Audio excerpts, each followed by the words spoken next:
Welcome to No Room for Phonies. Episode 119. So I'm just going to go through 10 tips for back to school. Some of them are ones that I pulled from older episodes that I've done, and some of them are like brand new ones. Exciting. That's great. So number 10, what do you do when your child doesn't want to go to school? You need to always, you need to ask them why and delve into it and try to figure it out. Because we always said to our kids that school is like your job, so you're required to dress up and show up and do your best. So other than pajama day in kindergarten, they went to school dressed. Yes.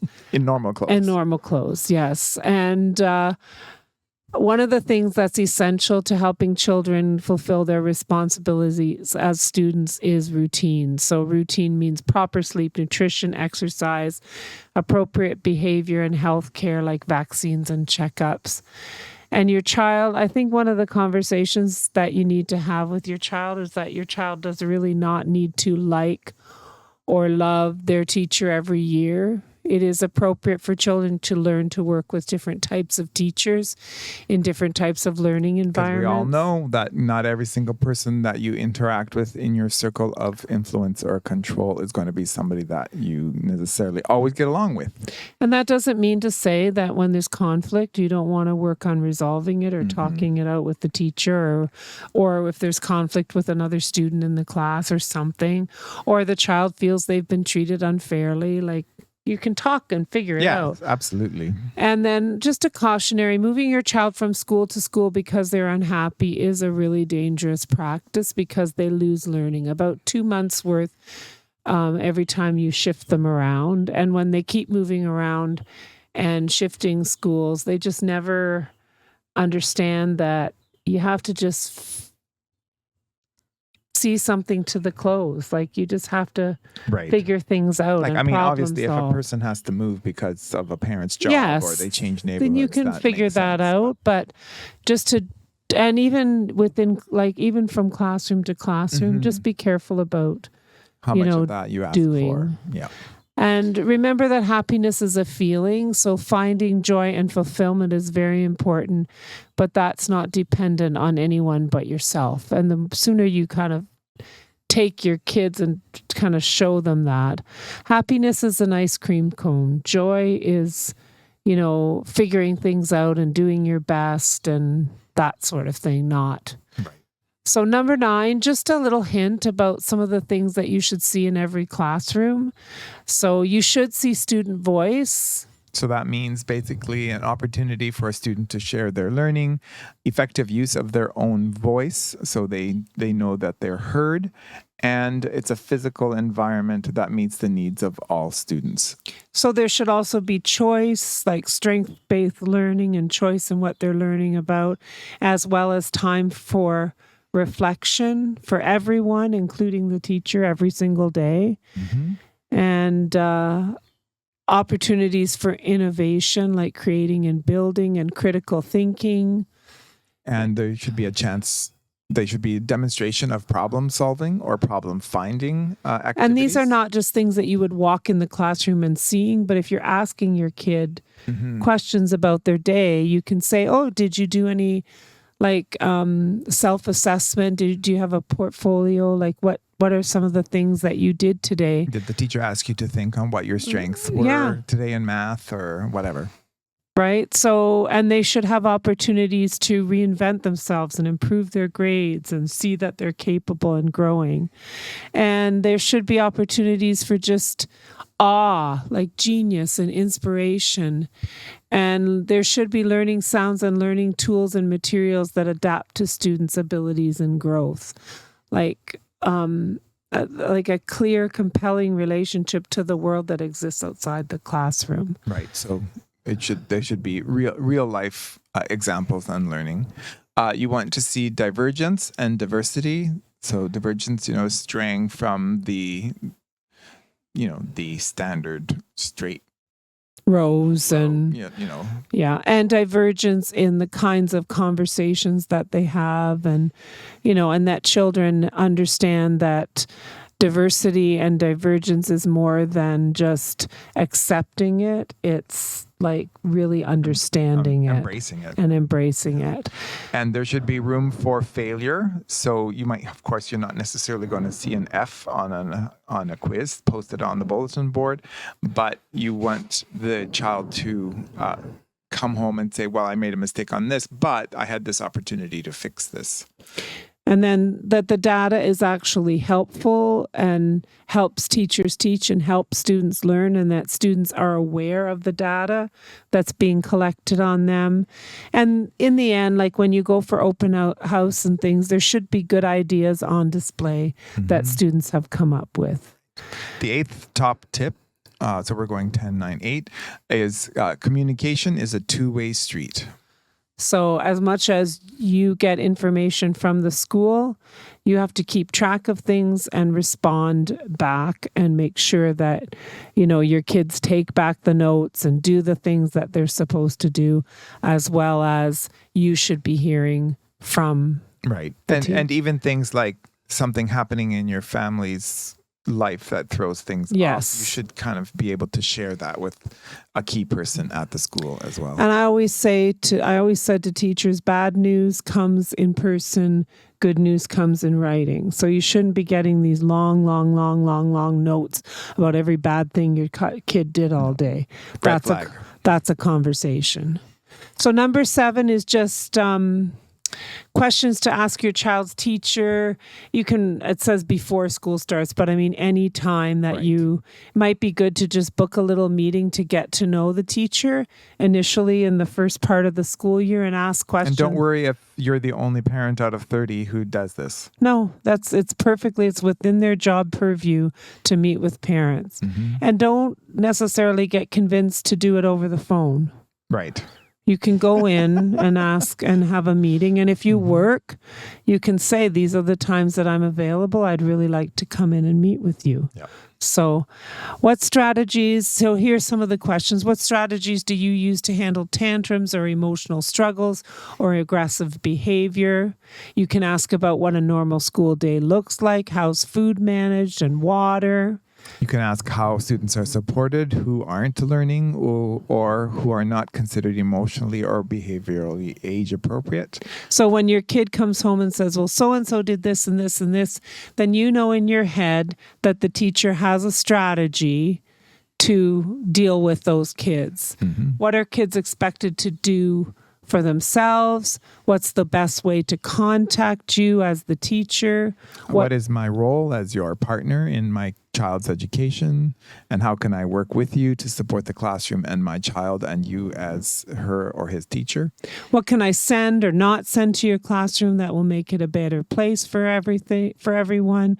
And how do I build community in your classroom or school? Do you allow volunteers? And there's like time, you can volunteer time. You can also volunteer just a talent. Maybe you have a certain thing that you can do really well that Once in a while. once in a while. Or you can just give money or things. And you can receive tax receipts for money In Ontario. and things in Ontario. And then ask how the teacher assesses student progress and what the parent should expect and the frequency. Yeah, exactly. And how do you allow for creativity and innovation? What do you use as incentives in your classroom? How is learning personalized in your classroom? And along with a question around critical thinking and how that's used. And then You could ask what the teacher's perspective is on homework. you can ask about the access to technology and how it's managed, and how do you handle report cards and interviews, and how can we foster independence and responsibility together, because they're usually very important to every parent. Now, the other thing is you can wait till after the first day or couple days of school, and there should be some kind of newsletter or something that comes home that explains the answers to some of those things. But if you don't get them within the first week, you should be booking an appointment to ask. Yeah. The sixth tip is how do we really support kids on their learning journey? And so kids need to be directed. They need to have goals. They need to be focused. So they need to keep their eye on that goal. They need to be nurtured. They need to feel somebody wants them to succeed and will help them. And they need to be engaged and connected when it comes to like the classroom and the community. They need to feel valued. And so one of the things that you need to really pay attention, and this can be a reason why kids don't want to go to school if they're struggling. And so if you find out that your kid's struggling, then you have to find extra help and coaching for them. And the school needs to provide that. Mm-hmm. And I think most of us as parents want to support high expectation in a classroom that has strong routines. Yeah. And you want to know, what is the teacher doing for their continued professional growth?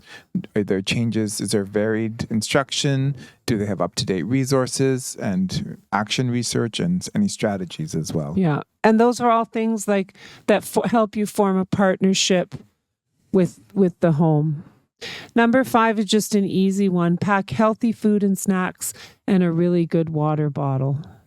Because I've seen a lot of kid lunches and, I have, some examples of some that I see regularly. And I think you get to know your kid and how much they eat at school. So if you're careful to pack things that are going to be like high energy, not difficult to eat. Not messy. Don't require a microwave. Yeah. So healthy food and snacks and a really good water bottle. And number 4 is save your money and donate instead. Don't buy unnecessary things. They need indoor and outdoor shoes, a backpack and a lunch bag and a water bottle. And then wait to see what's needed or ask. And then ask in your school district, what is the school going to provide? Right. In Ontario, the province provides all stationery and pen and paper needs for students. There's no need to coloring and all the art supplies and all those things. Glue, et cetera, et cetera. So you can say to your teacher, hey, I'd like to give like $20 a month in school supplies. Can I enhance what? And you can actually get a tax receipt for that because it's an in-kind donation. And I think it's great. Like, instead of blowing all this money on stuff your kid's going to lose in the first week, I swear. Or they will. Or it's going to get, quote unquote, borrowed by somebody else. And it's just frustrating. And then, like I mentioned before, number 3 is to make sure that your routines for eating and sleeping and doing chores, etc., complement what is happening at school. Because if kids are just, and kids when they get home to school from school very often are dysregulated, especially if they've ridden a bus. So I know in a lot of cases kids are in daycare or whatever, but have a conversation with the daycare and say, after school, my kid needs to run. Yeah. So let's not put them again. Like I noticed that a lot when I was in a school and I could see after school daycares. The kids would come down after school and then they were at tables again doing more stuff. Oh dear. And they should be outside running and races and jumping and frog leaping and, all kinds of things to get that dysregulation kind of out of their body and allow. I know in the case of some kids, they just need to go and be by themselves for a while. Yep, as well. Because and it doesn't have to be with TV or a tablet and definitely not a phone. No. It can be with a book. It can be with a pile of Legos. It can be just outside under a tree or just wandering around or climbing on a playground. So I think you have to really kind of think about those kinds of things, how your kid, how they come home. If they're hungry, check their lunch, check for communication, and then, give them a healthy snack and let them regulate themselves without a screen. Without a screen. I'm big on no screens. A good time for screens if you're a young parent is when you're trying to get supper on the table, if it's not the kind of a case where the kids can help you or something. Right. But it's good to just give them a half an hour then so you can get yourself organized, especially if you're working. And number 2, just remember that success breeds success. So positive always works better than negative.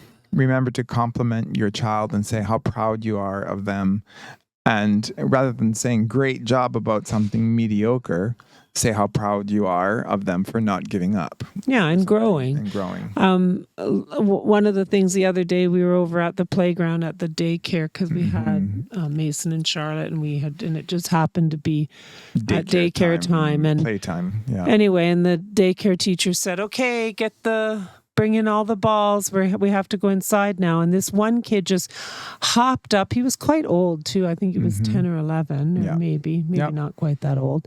Anyway, and he ran for the ball and got it. And I went, "Wow, that was amazing listening." And I thought, why would you not be pointing that out? Because that is a deposit in the emotional bank account. And that kid, the next time, will do the same thing. But if you don't recognize... And other kids will do it too because they'll see that he got rewarded. You know, it's such a simple thing, is to be looking for good behavior and looking for positive. Because if you're talking with your kids about what they need to learn, put it in a sandwich. Wow, you did really good on this. So we're going to still work on this. And look at what you did, how well you did on that. So you kind of put the two... the good things on either side. I love the way you put your backpack where it belongs when you got home from school. I love the way you did this. Those kinds of things are very motivating to kids. So you're saying that bread is good and the burger is not good. Yeah, the burger's not good. So confident and secure children will be able to handle life and be resilient. So by being positive and thinking about how success makes them want to be more successful.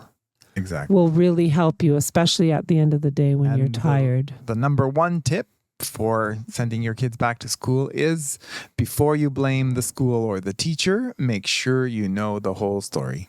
Listen, but be careful not to badmouth as an adult. It is very similar to how you need to handle a step-parent or divorce situation. You need to co-parent with your child's teacher. Look for ways to add to the school culture and build community, and attend parent council meetings. So those are my 10 tips. I will add to the show notes when I post this, the list of other episodes that we've done on education. Yeah, but for now, I just wanted 10 tips to go back to school. So we wish everyone well. Here, a lot of places in the States and maybe other parts of the world are already back to school. But these are important things, I think, that you need to think about. And for us here in Ontario, kids go back on Tuesday morning. So these are just some things. This is a quick listen, and it might help you out. So on September 15th, I'm just going to give you 20 questions to get you started if you're thinking about starting a reflective journal. Awesome. Thanks for joining us for episode 119. All the best heading back to school, and try to follow these 10 tips. Good night.